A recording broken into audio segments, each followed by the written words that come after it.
Pues hoy esta sesión la vamos a dedicar para profundizar en esto que ya empezábamos a hablar ayer, de quién es el autor de la Biblia, quién es el autor de cada uno de los libros y cómo nosotros como iglesia damos fe y damos testimonio de la veracidad de esa palabra de Dios ahí contenida. ¿Cuáles son las razones por las cuales podemos tener la certeza de que esos 73 libros que conforman la Biblia son aquellos que verdaderamente en su totalidad han sido inspirados por Dios y que están ausentes de cualquier error o cualquier otro dato contrario a lo que Dios ha querido revelarnos? Al hablar de la Biblia, conviene que nosotros veamos un poco de un libro en común, ¿sí? Todo libro que llega a nuestras manos tiene un autor. Y ese autor, según cómo sea el autor, vamos entendiendo el género, el tipo de escritura, ¿sí? Porque finalmente cada autor plasma su forma de concebir la realidad.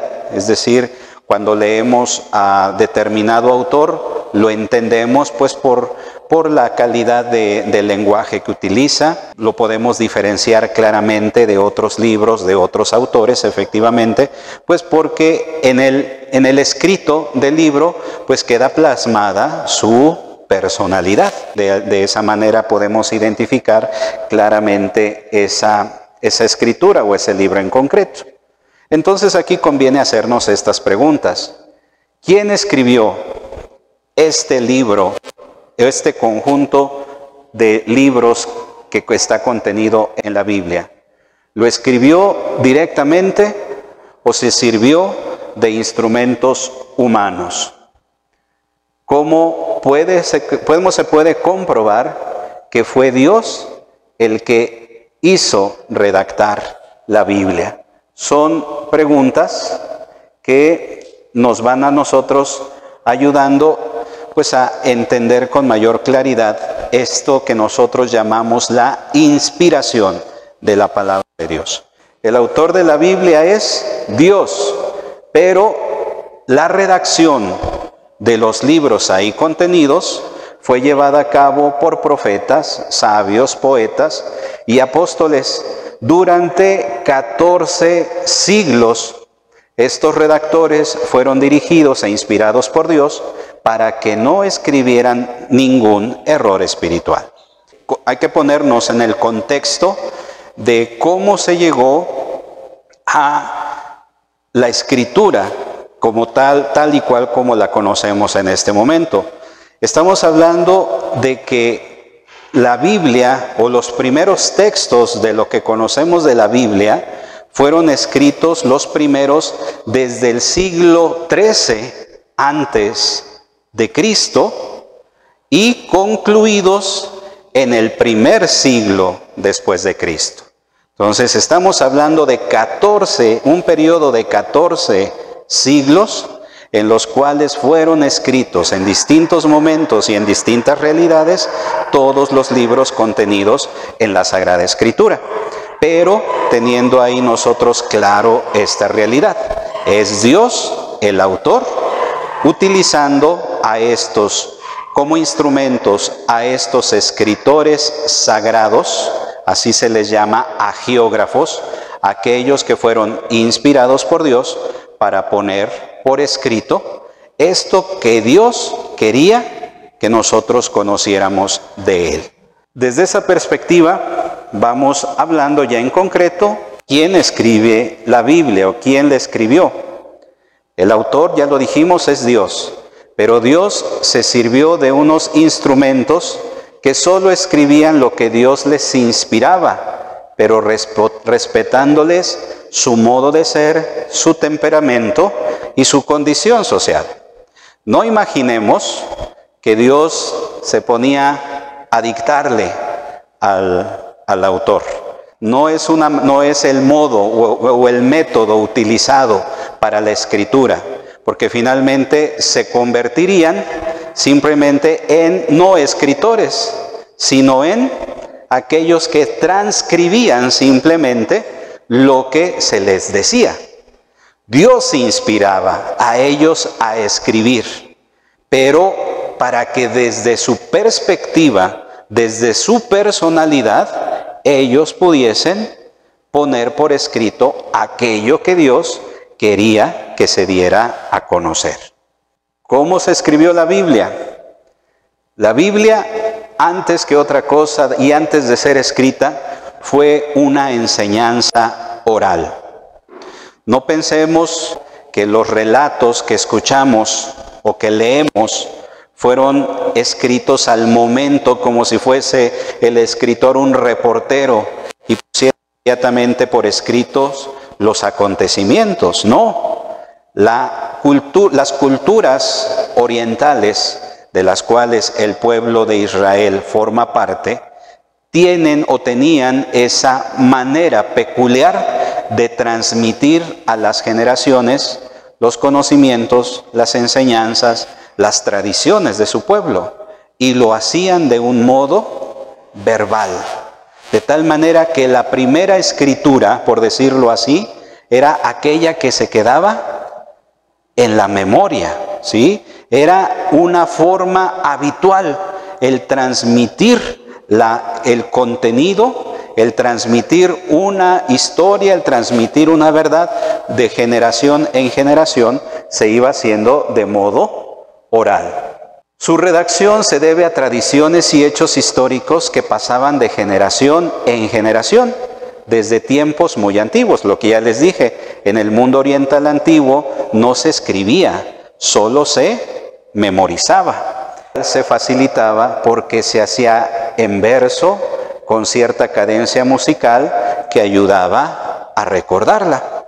Entendiendo esta manera de la cual Dios inspiró y llevó a estos escritores sagrados a poner por escrito lo que Él quería que conociéramos de Él, es importante que conozcamos también en qué lenguas o en qué idiomas fue escrita la Sagrada Escritura.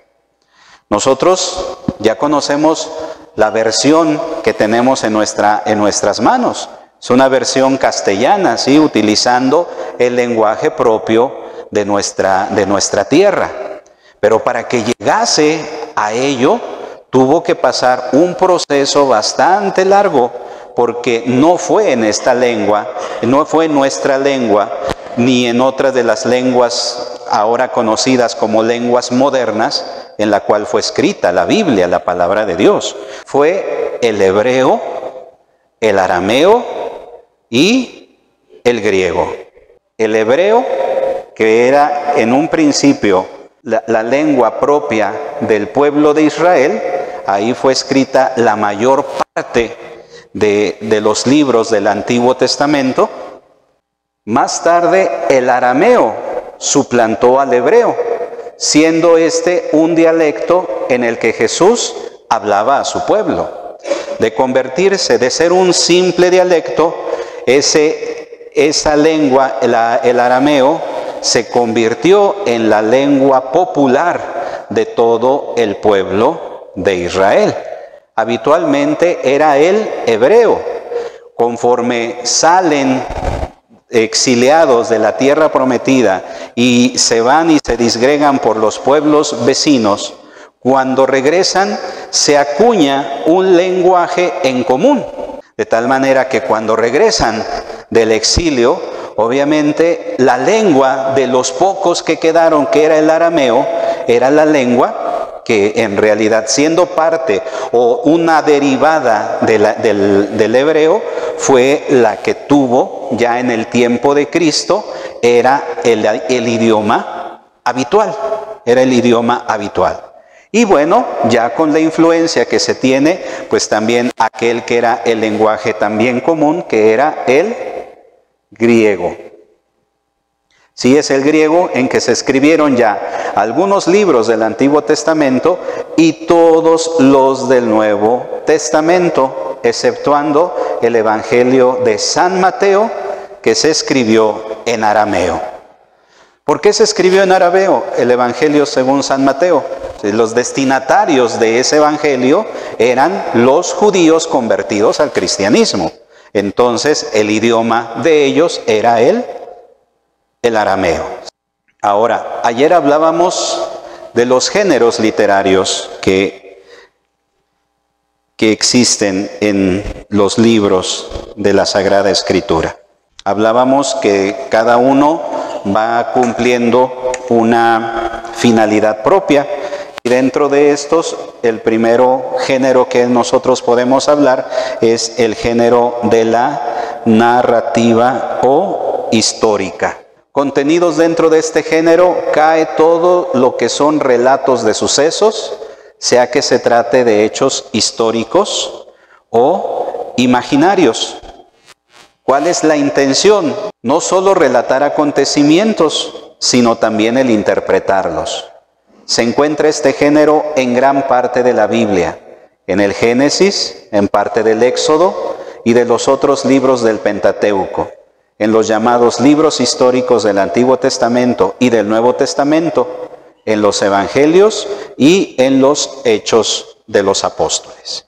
Que a través de los acontecimientos de la historia, el pueblo pueda comprender el paso de Dios en medio de ellos.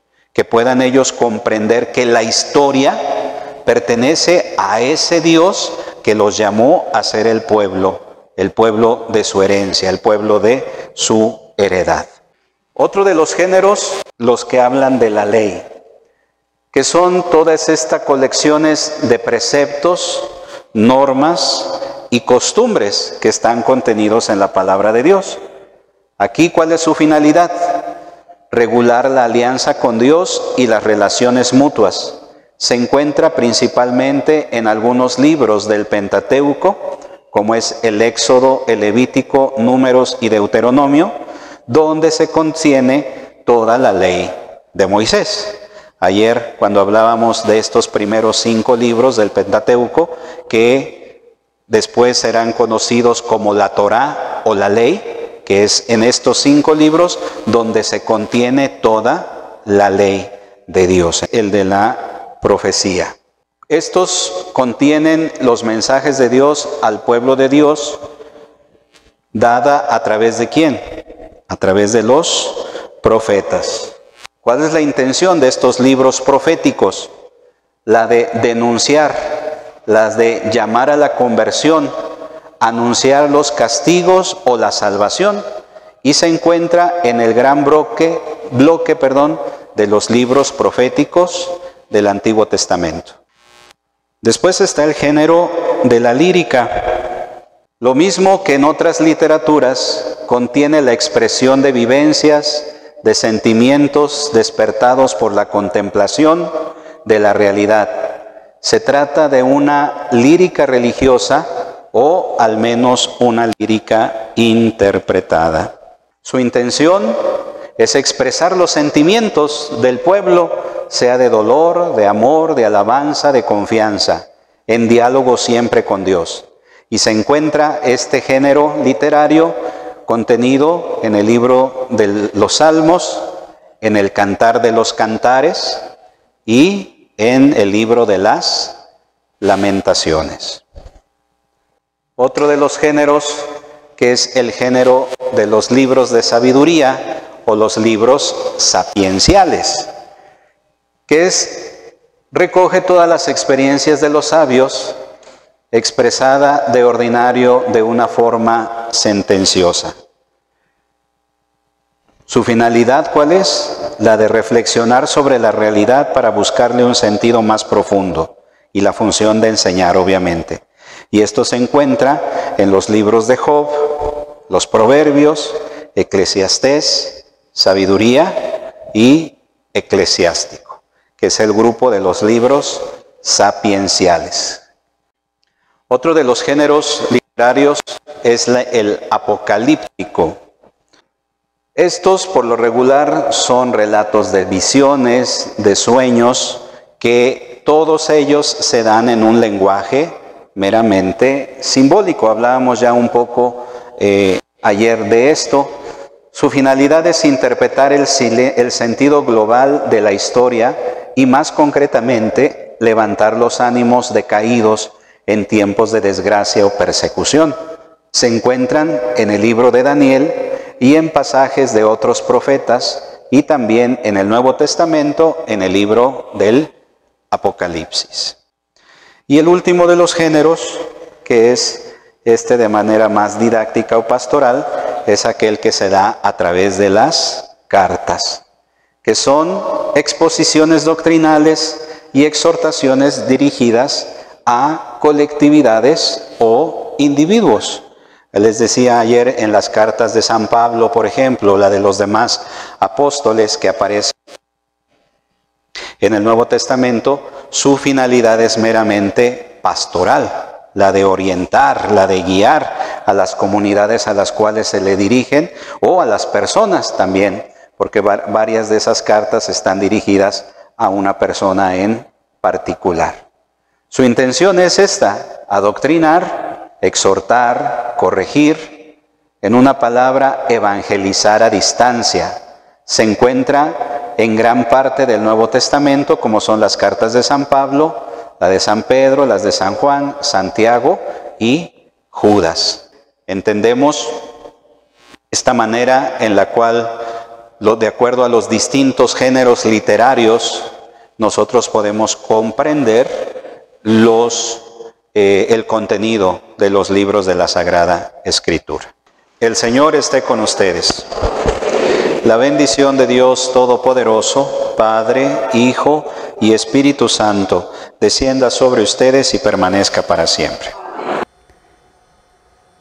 Te invito a que te suscribas a este canal y que le des un clic ahí en la campanita para que puedan llegarte todas nuestras notificaciones. Asimismo, nos ayudes compartiéndolo si te ha gustado esta reflexión y nos ayudes para que esta palabra de Dios pueda llegar a muchos corazones.